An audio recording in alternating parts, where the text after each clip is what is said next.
So CNN has now confirmed that a silver SUV sought in a drive-by double murder last year in Boston was registered to Aaron Hernandez. That vehicle was impounded overnight in Bristol, Connecticut. Let's bring in our legal guys again. Avery Friedman in Cleveland, Richard Herman in Las Vegas.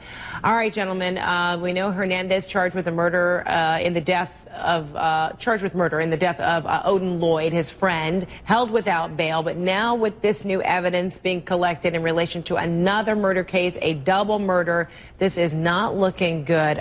Richard, where do you see that investigation going now that this vehicle has been impounded?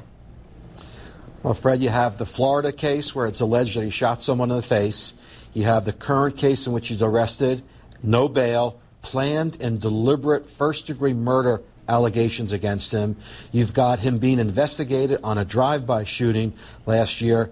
This man who had a $40 million contract, like Johnny Cash sang in the song, going down, down, down, that burning ring of fire. He has blown up. I don't know what's happened to him, but this man is in deep trouble. You know, he has a high-priced criminal defense attorney. In the current case, there's court-appointed counsel representing the co-defendants. Someone's going to flip on him real soon. He is in deep trouble here, Fred, facing life without parole.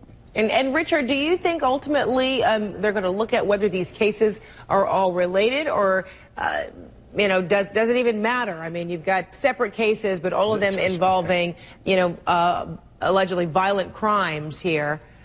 All of them involving Hernandez with a gun. That's not good, Fred. You know, at his arraignment, the prosecution let the case out painstakingly in detail that this was an execution-type slaughter, and that he was upset with them because he was talking to enemies of his at some nightclub. So he went after him. He solicited him at night. He got him in the car. He drove him to a remote area. He shot him execution style. And when he came home, his own home video surveillance caught him holding a gun. Now, although Hernandez tried to destroy his home video and his cell phone, they were able to retrieve information off of that, despite the fact that it was destroyed. He's in big trouble here, Fred. And 5 gun charges accompanying the first-degree murder charges. So this is a great big bowl of trouble for Hernandez. Yeah, this is big. This case is just getting so huge. It's remarkable. All right, thanks so much. Absolutely. Richard, Avery, always good to see you. Appreciate it. Of course, you can always catch Avery and Richard because they are so dynamic, so smart. That's why we have them. You can catch them this time every weekend, every Saturday, this noon Eastern hour.